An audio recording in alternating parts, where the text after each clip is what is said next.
नमस्कार देवी और सज्जनों, कैसे हैं आप सब। तो हमारा वेक्टर सब स्पेस वाला टॉपिक चल रहा है। वेक्टर सब स्पेस वाले टॉपिक में इंट्रोडक्शन और जो एग्जांपल वाला वीडियो है पार्ट, वो हमारा आ चुका है। आपको इसके डिस्क्रिप्शन में लिंक मिल जाएगा। अब हम लोग क्या करने वाले हैं, कुछ थ्योरम्स करने वाले हैं जिनकी मदद से वेक्टर सब स्पेस के बड़े से बड़े क्वेश्चन को बड़ी इजिली करा जा सकता है। तो आइए करते हैं, स्टार्ट करते हैं। आइए पहले उसका स्टेटमेंट लिखते हैं अपने थ्योरम का। तो उम्मीद है कॉपी पेन लेके बैठ गए होंगे, क्योंकि हम लोग थ्योरम कर रहे हैं। और थ्योरम करने पर अगर मेरे पास स्पेस पड़ता है कम तो मैं करता हूं रफ। उसके बाद कॉपी पेन लेने का फायदा ये होता है, क्योंकि जब आप समझ रहे हैं साथ साथ लिख रहे हैं, समझ रहे हैं तो साथ साथ लिख रहे हैं, तो आपको हर एक पॉइंट का लॉजिक पता होता है। वाई, क्योंकि ऐसा क्यों हो गया, ऐसा क्यों हो गया, ऐसा क्यों हो गया, ये पॉइंट हमने कैसे लिख दिया, ये पॉइंट कैसे लिख दिया, क्योंकि मैं साथ साथ समझा रहा हूं। तो समझाने के साथ साथ मैं हर एक पॉइंट बोलूंगा कि ये हो रहा है तो ये हो रहा है, ये हो रहा है तो ये हो रहा है, तो ये हो रहा है तो ये हो रहा है। जब ऐसे मैं साथ साथ बोलूंगा तो आपको हर चीज का पॉइंट पता होगा। तो ये फायदा होता है। और समझाते समझाते लिखने का ज्यादा आपको पता चलेगा, मतलब ज्यादा समझ आएगा। और सबसे मेन चीज, जब आप पूरी वीडियो खत्म हो जाए उसके बाद करने के लिए कम से कम 2 बार रिवाइज बिना देखे करें। जब तक आप बिना देखे 2 बार अपने आप नहीं लिख सकते, हर एक पॉइंट के साथ, रट्टाफिकेशन नहीं, रट्टाफिकेशन के साथ तो आप लिख दोगे, क्योंकि 2 बार करोगे तो रट ही जाएगा। एक बार देख लोगे तो दिमाग में, या 2 बार देख लोगे तो रट जाएगा। हर एक चीज के वाई के साथ, कि जैसे मैंने मान लो लिख दिया कि 2 दूनी 4 होता है, और अगली लाइन में मैं लिख रहा हूँ कि हाँ 3 3 9 होता है, तो आपको पता होना चाहिए कि ये 3 3 9 तब हुआ जब ऊपर 2 दूनी 4 हुआ। ये आपको समझ है। तो हर एक पॉइंट का अगर ऐसे पता हो और आपने 2 बार लिख दिया, फिर तो सैल्यूट है आपको। चलिए आइए स्टार्ट करते हैं। A non empty set, statement लिख रहे हैं पहले। ए नॉन एम्प्टी सबसेट, क्योंकि ये वेक्टर सब स्पेस चल रहा है इसलिए subset. A non empty subset W of A vector space V। F लिखना क्योंकि फील्ड के ऊपर होगा, तो VF इज ए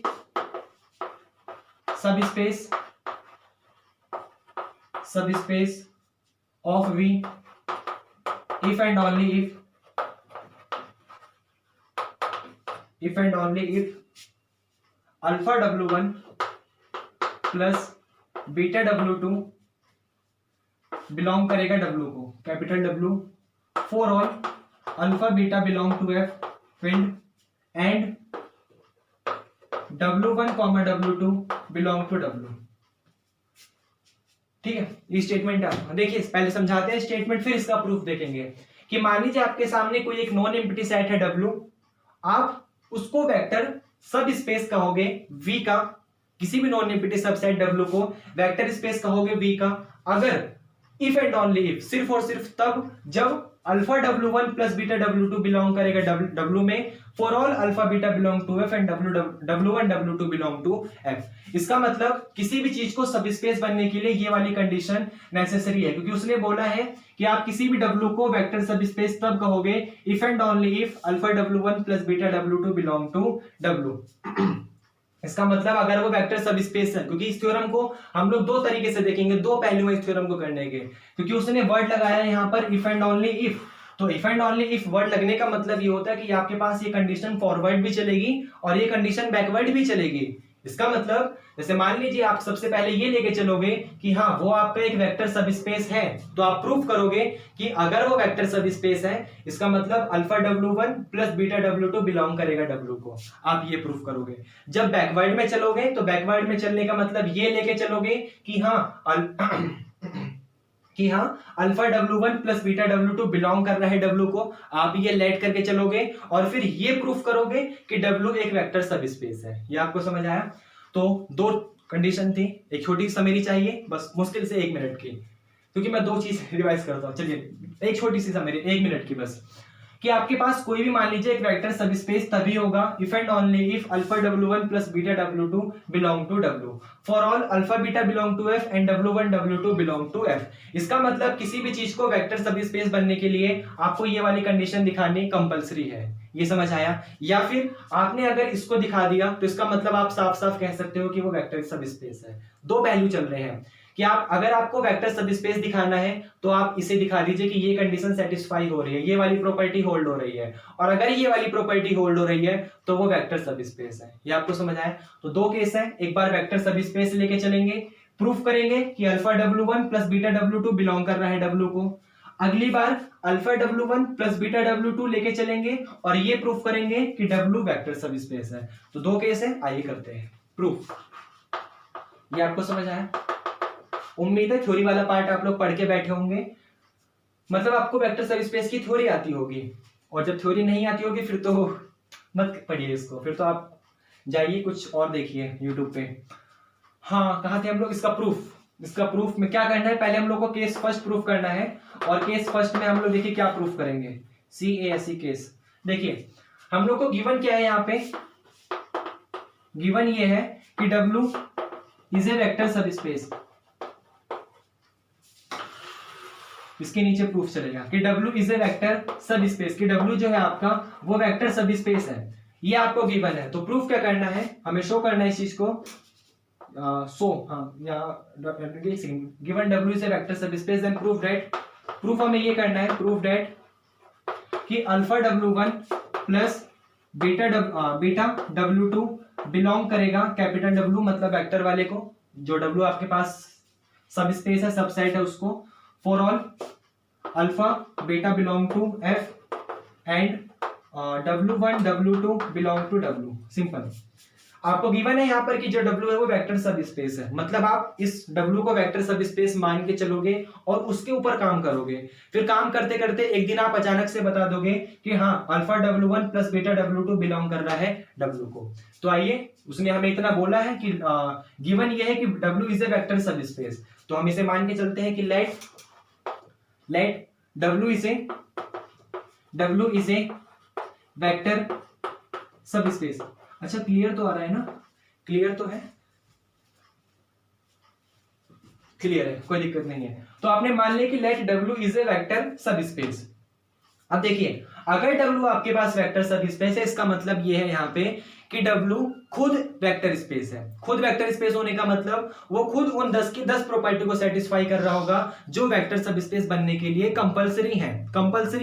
समझ रहे हो? मतलब वो जो 10 प्रॉपर्टी थी, अबेलियन वाली, स्केलर मल्टीप्लिकेशन वाली, 2 डिस्ट्रीब्यूशन वाली, एक एसोसिएटिव वाली और एक यूनिटी वाली, अगर W ने उन 10 की 10 प्रॉपर्टी को सेटिस्फाई कर दिया, इसका मतलब W आपका वेक्टर सब स्पेस बन जाएगा, अदरवाइज वो वेक्टर सब स्पेस नहीं बनेगा।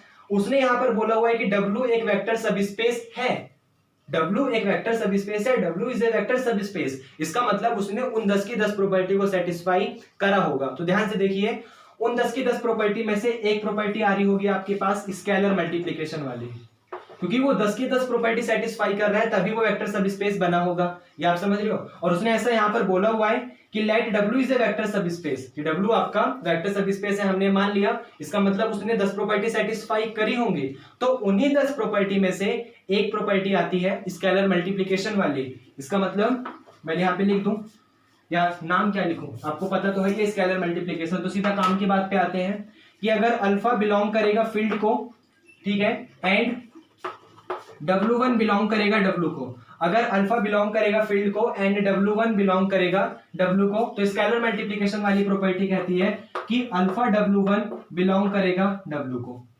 ये आपको समझ आया? उसके बाद फिर से कोई अनदर एलिमेंट मान लीजिए बीटा, वो बिलोंग करेगा अगर फील्ड को, क्योंकि वो वेक्टर सब स्पेस है। तो वेक्टर सब स्पेस होने का मतलब ये है कि फील्ड के पास जितने भी एलिमेंट हो, अल्फा बीटा गामा डेल्टा, ऐसे जितने भी एलिमेंट हो, अगर आपने उनका मल्टीप्लिकेशन ले लिया सारे के सारे वेक्टर के साथ, किसी भी वेक्टर के साथ, एनी वेक्टर के साथ, तो आपके पास वो एलिमेंट एक वेक्टर ही आएगा, मतलब W में ही बिलोंग करेगा, तभी तो स्केलर मल्टीप्लिकेशन होगा, अदरवाइज नहीं होगा। और ये वेक्टर सब स्पेस है, इसका मतलब स्केलर मल्टीप्लिकेशन तो होगा ही। देखिए कि अल्फा बिलोंग करेगा F को एंड W1 जो है बिलोंग करेगा W को, और ये आपके, तो इसका मतलब है कि अल्फा W1 बिलोंग करेगा W को। सिंपल सी कंडीशन थी। आगे आप लोग मान लेंगे कि बीटा जो है वो बिलोंग करेगा F को, मतलब फील्ड का एलिमेंट है, एंड W2 बिलोंग करेगा W को, और इस बार W2 जो है वो बिलोंग करेगा W को। This implies that beta W2 belong to W। इसका मतलब यह है कि जो बीटा W2 है वो W में बिलोंग करेगा। ये आपको समझ आया?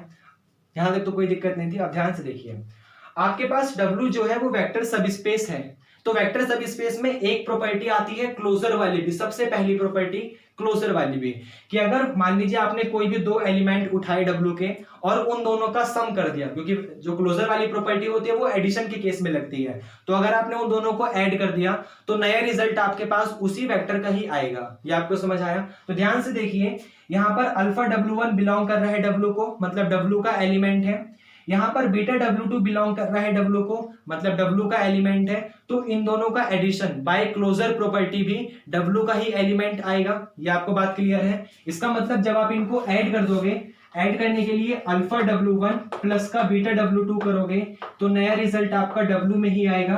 क्यों? क्योंकि बाय क्लोजर प्रॉपर्टी अगर एक एलिमेंट, कोई भी दो एलिमेंट एक ही सेट के हैं तो उन दोनों का एडिशन भी उसी सेट का आएगा। क्लोजर प्रॉपर्टी ये कहती है, यहां लिख भी लीजिए, बिकॉज ऑफ क्लोजर प्रॉपर्टी। ये आपको समझ आया? और ध्यान से देखिए, आपको यही तो प्रूफ करना था कि alpha W1 plus beta W2 belong करेगा W में। ये समझ आया? तो आपको गिवन था और आपने उसको मान के चला कि W एक वेक्टर सब स्पेस है, और आपने ये प्रूफ कर दिया कि alpha W1 plus beta W2 belong करेगा W में। ये समझ आया? तो फर्स्ट केस तो हमारा प्रूफ हो गया। अब हमें सेकंड केस प्रूफ करना है, तो आइए करते हैं सेकंड केस भी प्रूफ।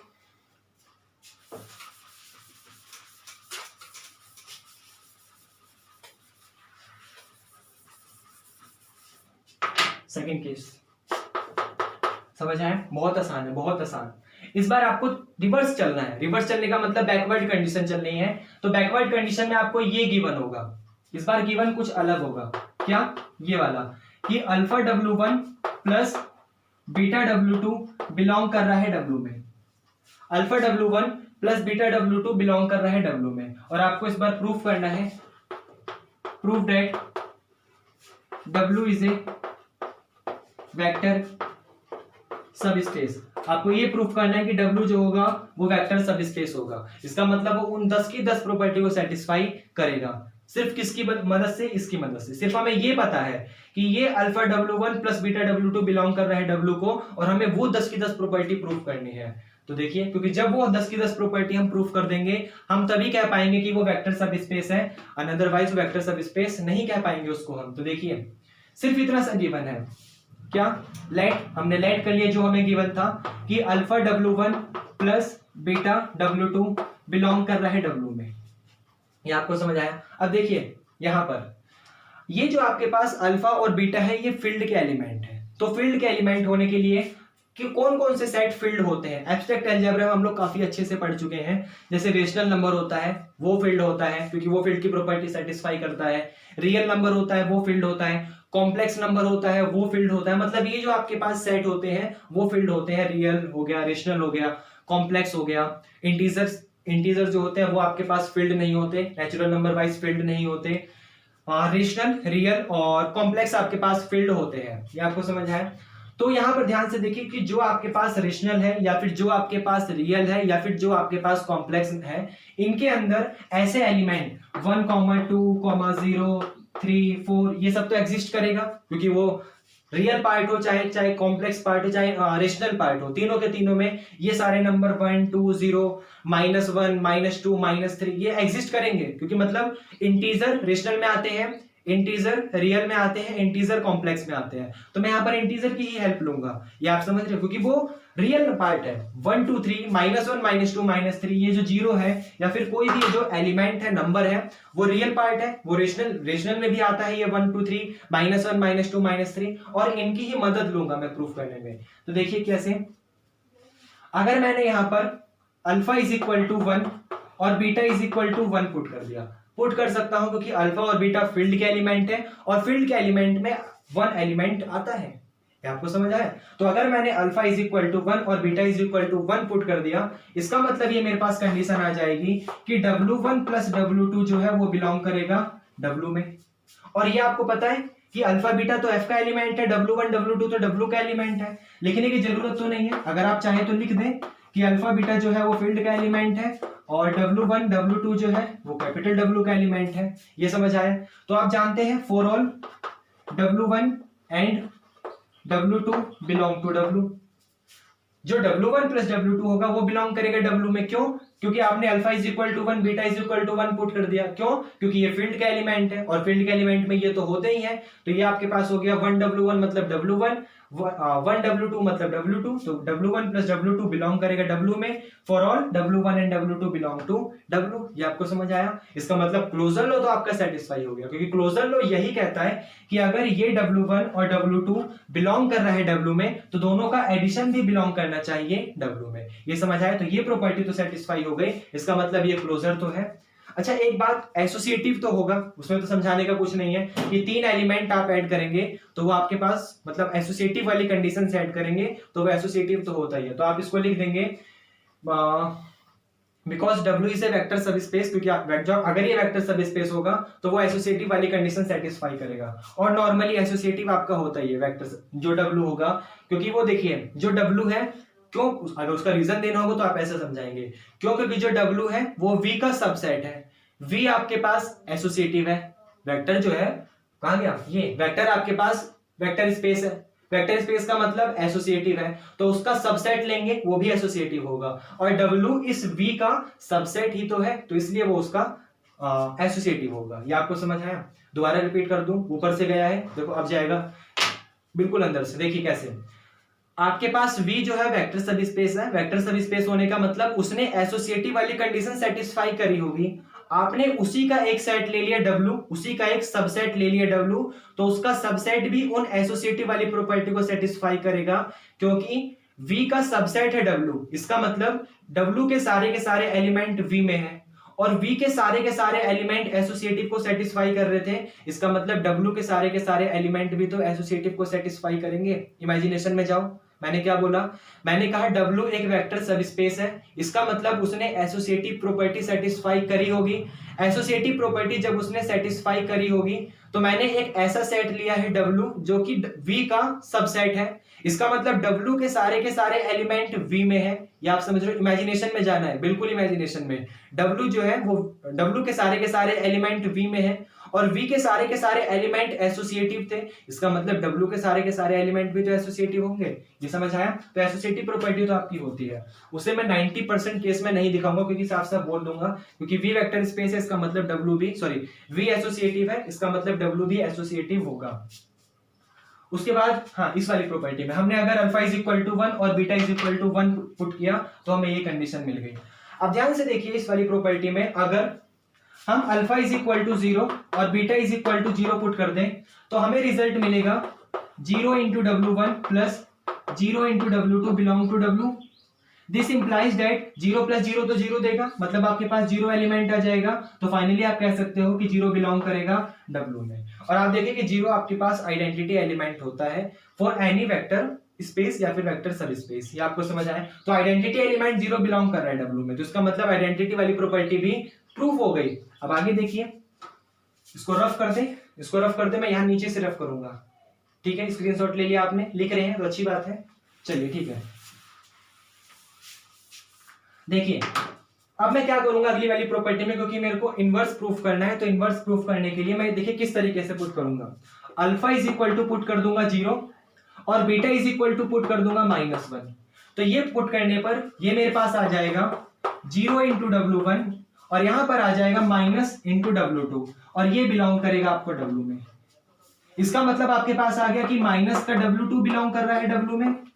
ये आपको समझ आया? और आप ध्यान से देखिए, अगर W2 आपके पास W का एलिमेंट था, वेक्टर का एलिमेंट था, मतलब वेक्टर सबस्पेस जो आपको W प्रूफ करना है उसका एलिमेंट था, तो हर एक W2 के लिए यहां पर माइनस का W2 बिलोंग कर रहा है W में। हर एक W2 के लिए माइनस का W2 बिलोंग कर रहा है W में। इसका मतलब आपके पास हर एक एलिमेंट के लिए उसका वेक्टर इनवर्स एडिटिव इनवर्स, हर एक एलिमेंट के लिए उसका एडिटिव इनवर्स मतलब नेगेटिव में एलिमेंट बिलोंग कर रहा है W में। ये आपको समझ आया? इसी तरीके से अगर आप W1 का दिखाना चाहते तो W1 का दिखाने के लिए आप बीटा बराबर 0 पुट कर देते और alpha is equal to minus का 1 पुट कर देते, तो आपके पास आ जाता कि माइनस का W1 बिलोंग कर रहा है W में। इसका मतलब हर एक एलिमेंट W1 के लिए उसका एडिटिव इनवर्स बिलोंग कर रहा है, चाहे वो W1 वाला केस हो चाहे वो W2 वाला केस हो। इसका मतलब हर एक एलिमेंट का इनवर्स एग्जिस्ट कर रहा है, तो ये इनवर्स वाली प्रॉपर्टी को भी सेटिस्फाई कर गया। ये आपको समझ आया?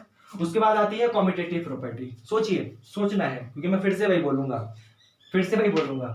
वी आपके पास वेक्टर स्पेस है और वो कॉम्यूटेटिव प्रॉपर्टी को सेटिस्फाई कर रहा है। मेरा हाथ दिख रहा है ना? वी आपके पास वेक्टर स्पेस है और वो कॉम्यूटेटिव प्रॉपर्टी को सेटिस्फाई कर रहा है।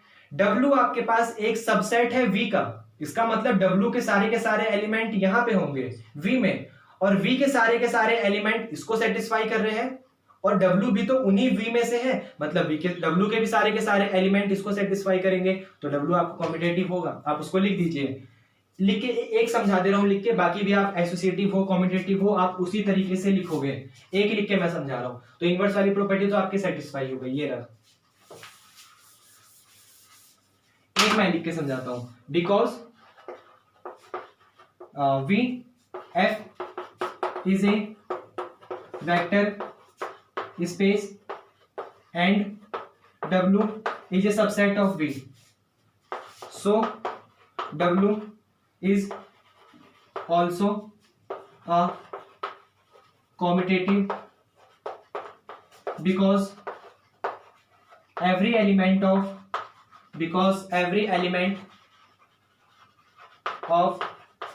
W is in V, क्योंकि जो W के सारे एलिमेंट है वो V में है। इसका मतलब अगर V वेक्टर स्पेस है, सॉरी V कॉम्यूटेटिव है या V एसोसिएटिव है, तो W भी कॉम्यूटेटिव या एसोसिएटिव आपका होगा। सिंपल सी कंडीशन है, तो इस तरीके से आप लिख सकते हैं। तो देखिए closure law, sorry abelian group वाला प्रॉपर्टी तो हमने सेटिस्फाई करवा दिया।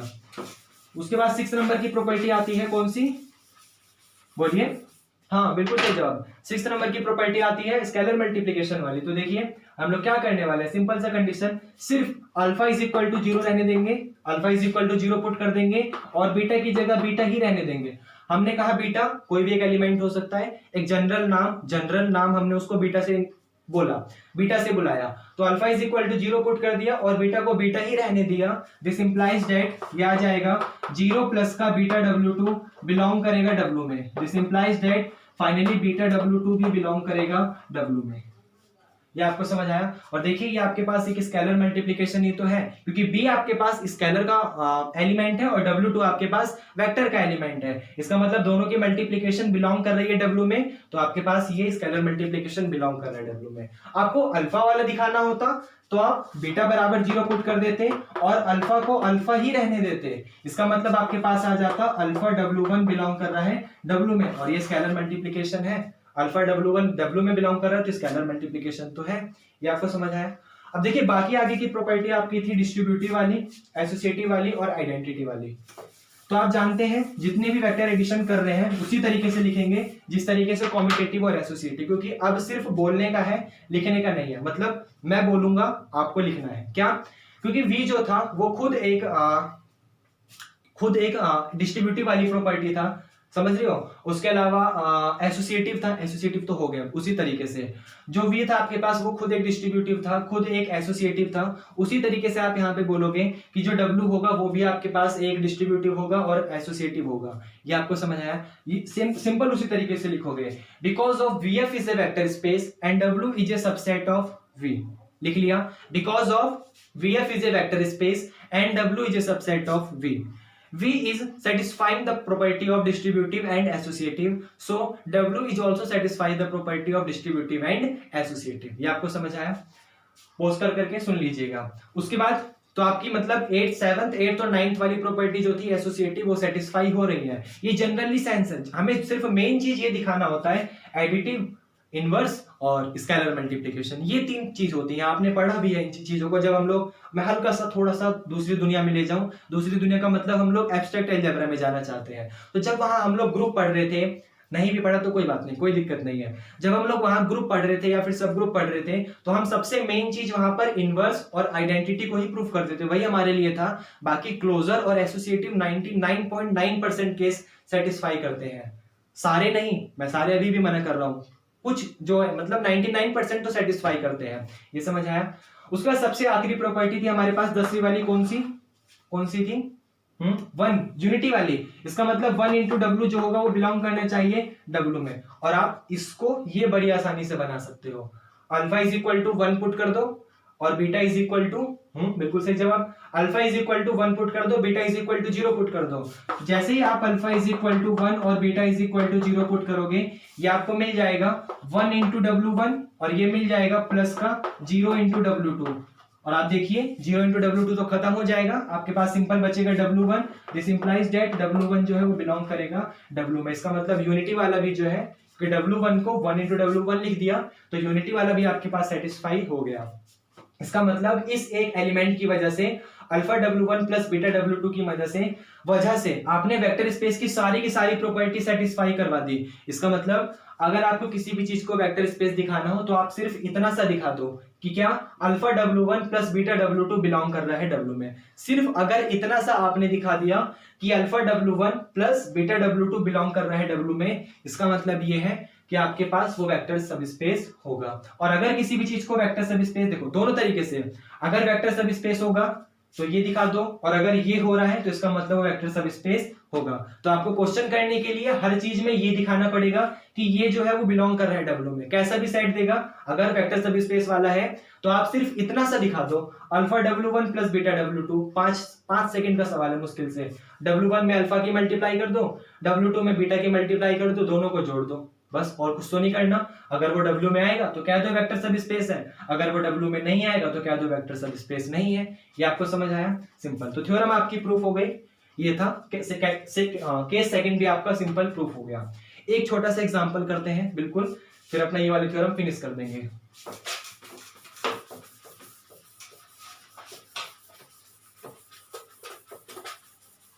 अच्छा, मेरी वीडियो लेंथी होती है लेकिन उसका ये मीनिंग है कि समझ भी आता है आपको, इस चीज को मैं एक्सेप्ट करता हूँ। तो लेंथी होना फिर तो पॉसिबल है। चलिए देखिए, जैसे अभी बिल्कुल हमने क्वेश्चन लिया W is equal to A,0, जो हमने इसका इंट्रोडक्शन पार्ट पढ़ा था उसमें भी सेम यही क्वेश्चन लिया था।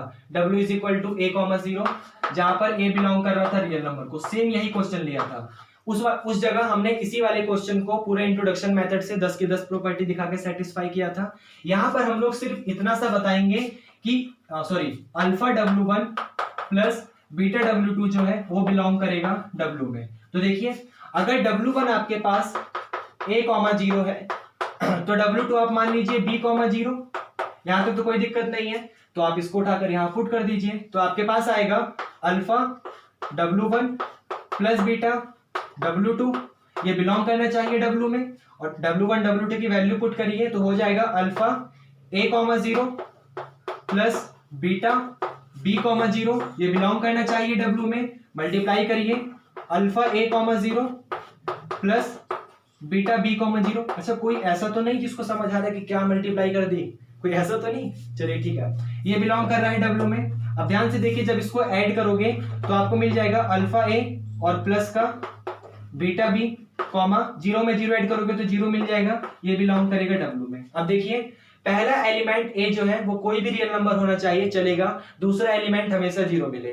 पहला एलिमेंट ये कोई ना कोई रियल नंबर ही तो होगा, alpha A plus beta B, चलेगा। दूसरा एलिमेंट हमेशा 0 मिलना चाहिए, मिल गया। इसका मतलब ये बिलोंग कर रहा है W में। तो जैसे ही W में बिलोंग कर रहा है तो आप साफ साफ कह दोगे कि W is a vector subspace, कि जो W है वो आपका वेक्टर सबस्पेस है। देखिए, 5 सेकंड का सवाल नहीं था, वो सवाल को जो आपने 10 से 15 मिनट में किया था वो 5 सेकंड में हो गया। तो ये थ्योरम का यहाँ पर बहुत इजीली मेथड पड़ता है। अभी तो हम लोगों को एक वीडियो और बनानी है जहां पर सिर्फ वेक्टर सबस्पेस के क्वेश्चन आएंगे। ये तो हमने थ्योरम करा, तो हमने सोचा कि थ्योरम के साथ साथ जब थ्योरम हो गई है तो उसी में एक क्वेश्चन भी देख लिया जाए ताकि आपको समझ आ जाए। तो ये वाली थ्योरम आपकी फिनिश हो चुकी है। मिलते हैं अगले थ्योरम में, और करने के लिए भाई 2 बार प्रैक्टिस, जैसे बोलते हैं ना सुबह शाम उठते बैठते 2 बार दवाई खाइए, उसी तरीके से 2 बार प्रैक्टिस। और चलिए ठीक है, बाय, थैंक यू।